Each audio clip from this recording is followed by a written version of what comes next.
There's a hidden law governing every relationship in your life, romantic, professional, even friendships. The more available you make yourself, the less people value you. The more you respond immediately, the less your presence matters. The more you try to be there for everyone, the more they take you for granted. Carl Jung saw this pattern nearly a century ago in his psychiatric practice. The patients who suffered most weren't the lonely ones.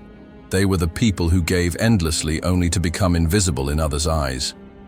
In his private writings, Jung noted, "The greatest power in human relations comes not from presence, but from strategic absence."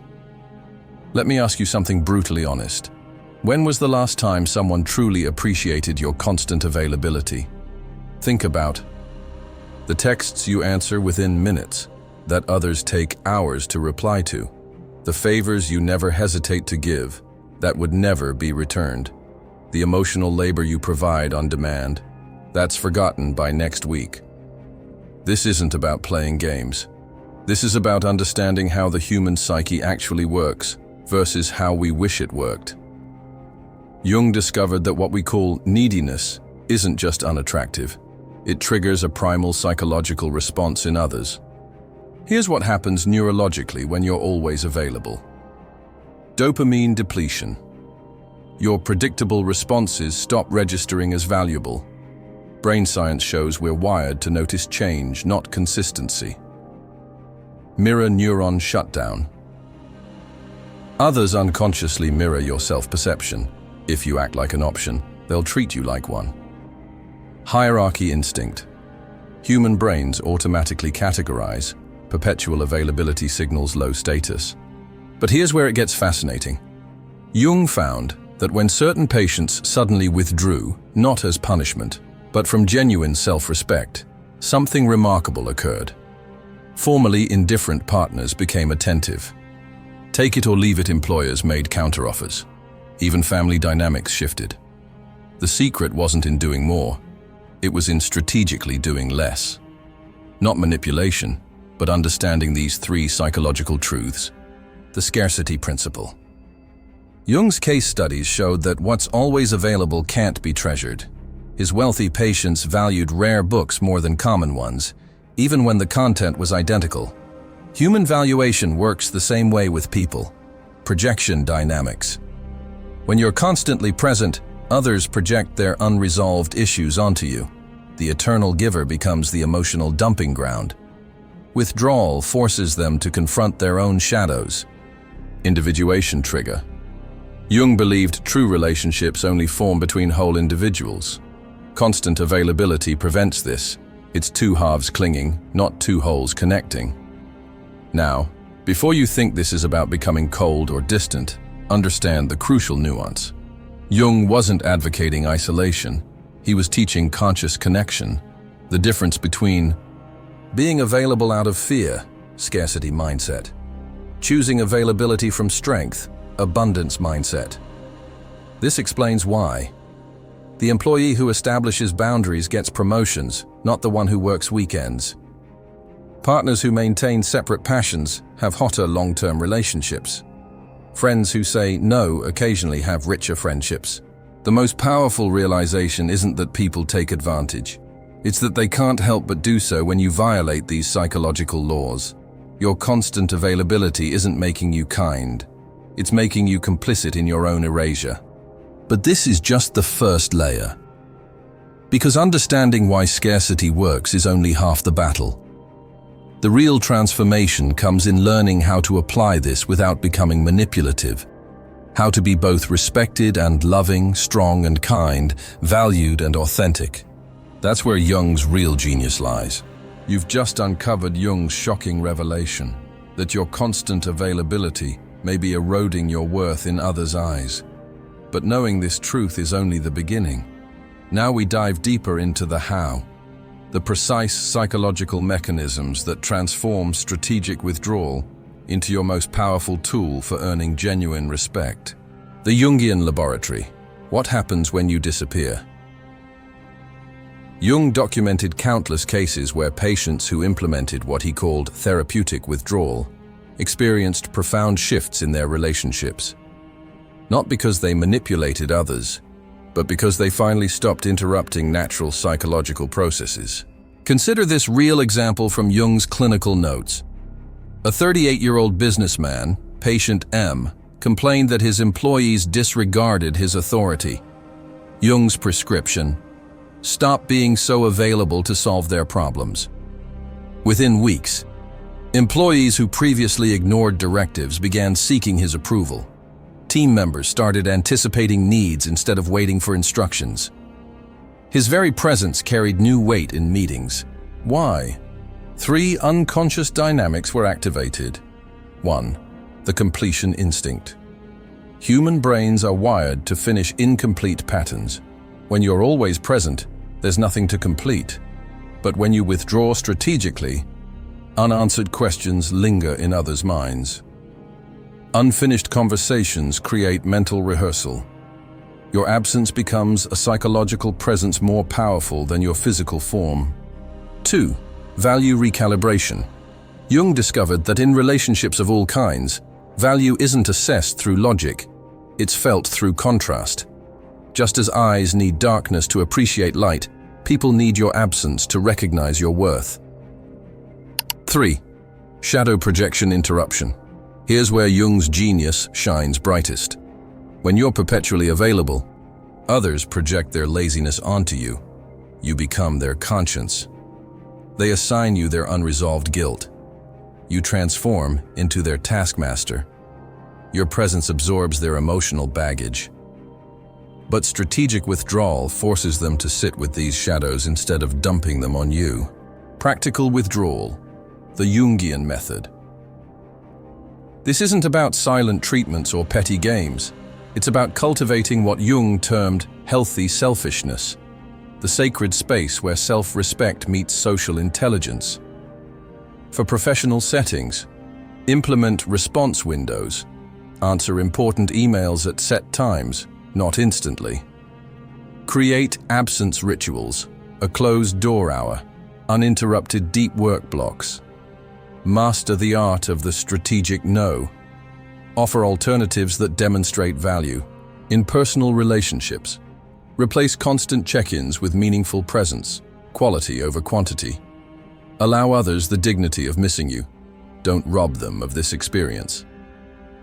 Practice emotional sovereignty. Sit with your own discomfort before reflexively soothing theirs.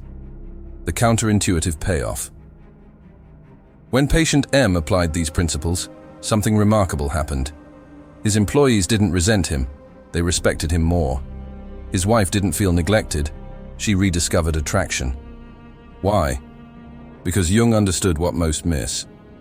What we call respect is often just the psychological space to experience someone's full value. But here's the crucial warning Jung emphasized. Withdrawal without self-work backfires. The goal isn't to vanish, it's to become someone worth discovering. Which brings us to the most transformative piece. We've arrived at the heart of Jung's revelation. Withdrawal alone isn't the answer. It's merely the first step in a far more profound psychological transformation. What you're about to discover rewires not just how others see you, but who you actually become in relationships. Jung called this individuation, the process of developing into a complete, self-contained psychological individual. And here's the revolutionary insight. People can't take you for granted when you're no longer dependent on their validation for your wholeness. The psychological alchemy. Jung's clinical records reveal a pattern. Patients who achieved true autonomy paradoxically attracted more meaningful connections than those seeking approval. Not because they played hard to get, but because they became self-contained, carrying their own emotional weight. Non-reactive, responding from choice rather than need. Mysteriously complete, triggering others' curiosity rather than pity. Case study, the unavailable healer. Consider Jung's notes on patient L, a nurse who burned out from overgiving. When she started scheduling unavailable hours for self-care, stopped attending every family drama, began saying, "I'll consider it," instead of automatic yeses, her colleagues began seeking her professional opinion more, Her family treated her with newfound respect, and romantic interests emerged who valued her boundaries. The 3 pillars of psychological wholeness. 1. The completion shift. Jung found that people reflexively devalue those who seek completion through them.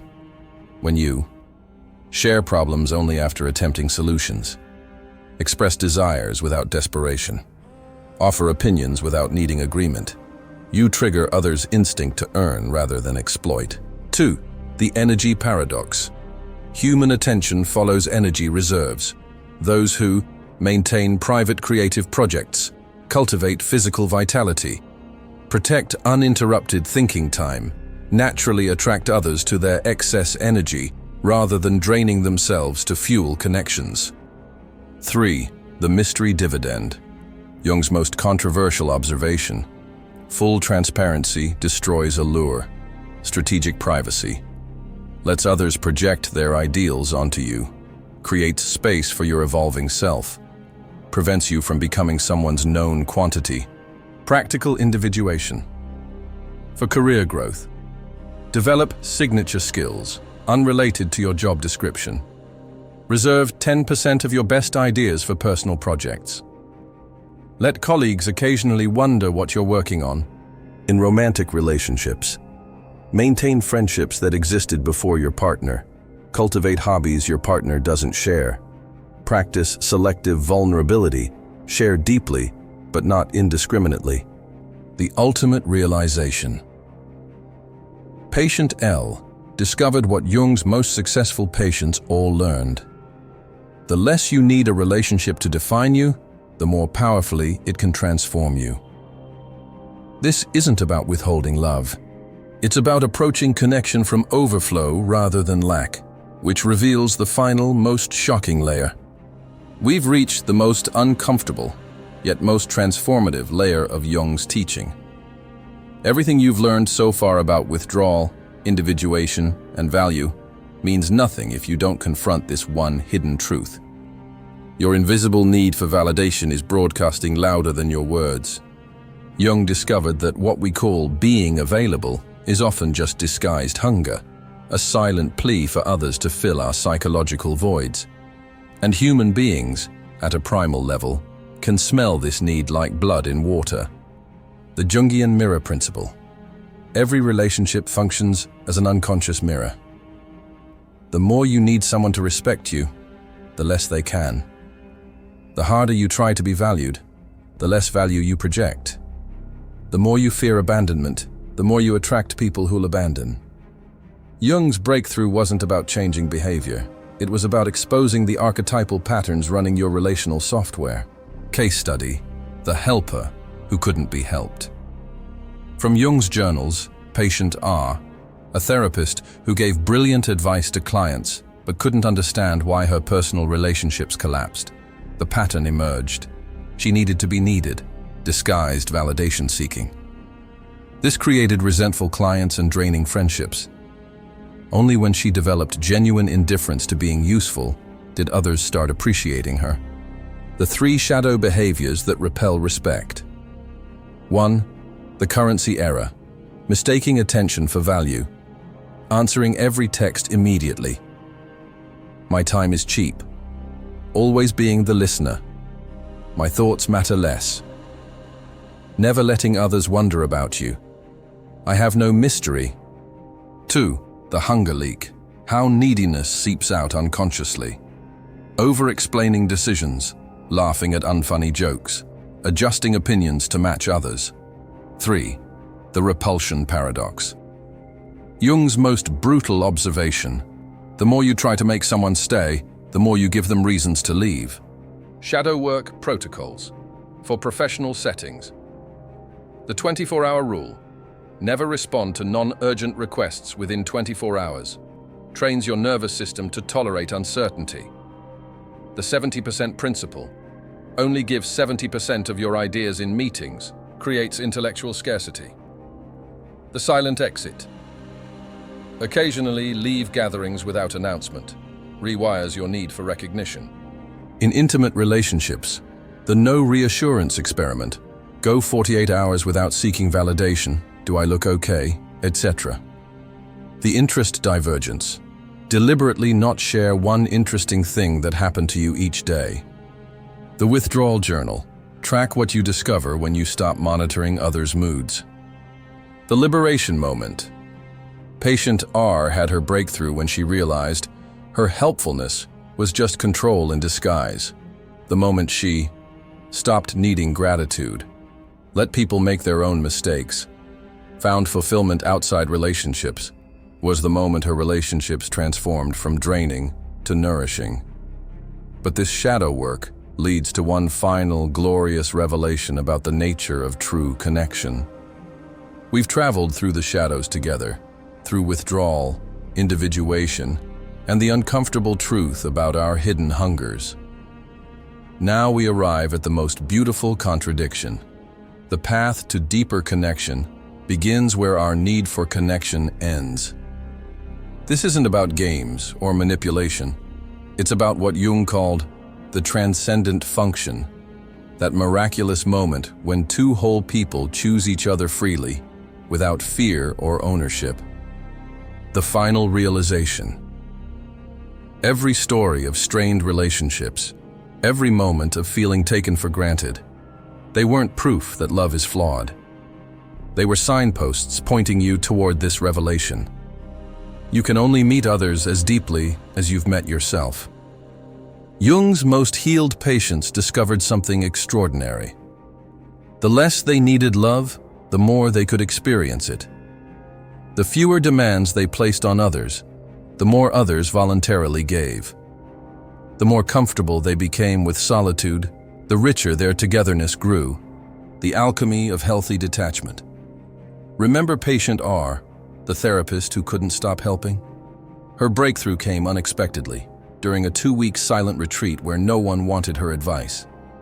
For the first time, she felt valuable without being valuable to someone. Experienced worth that wasn't tied to utility. Discovered a self that existed beyond relationships. And when she returned, something magical happened. Her clients leaned forward more intently. Her friends listened more carefully. Even strangers seemed drawn to her quiet presence. The 3 sacred practices. The art of holy selfishness. 1 hour daily that belongs only to you. No explanations given. A passion pursued purely for its own sake, not how it looks to others. The courage to sometimes disappoint people you love. The gift of unwatched moments. Letting parts of your life exist without documentation or witnesses. Allowing yourself thoughts you'll never share. Cultivating memories that are yours alone. The power of and. Being loving and boundaried. Available and mysterious. Committed and free. The ultimate freedom. This is what Jung spent his life trying to teach us. True connection flourishes in the space between 2 free spirits. Not chains of obligation, but bridges of choice. When you stop needing someone to complete you, you can appreciate them, validate you. You can truly see them, save you. You can actually love them. Your new manifesto. Let's rewrite the rules together. I will love, not from emptiness, but from overflow. I will connect, not to take, but to share. I will stay, not because I'm trapped, but because I'm free to go. This is the sacred paradox. The less you need, the more you can have. The more you belong to yourself, the more others will honor you. And so we close where all great journeys should, not with an ending, but with your new beginning. Go forth, love deeply, stay sovereign, and may your relationships be light as air, yet strong as mountains. Before you go, hit subscribe and turn on notifications. The most powerful mindset shifts often come when you least expect them. I'll see you in the next video.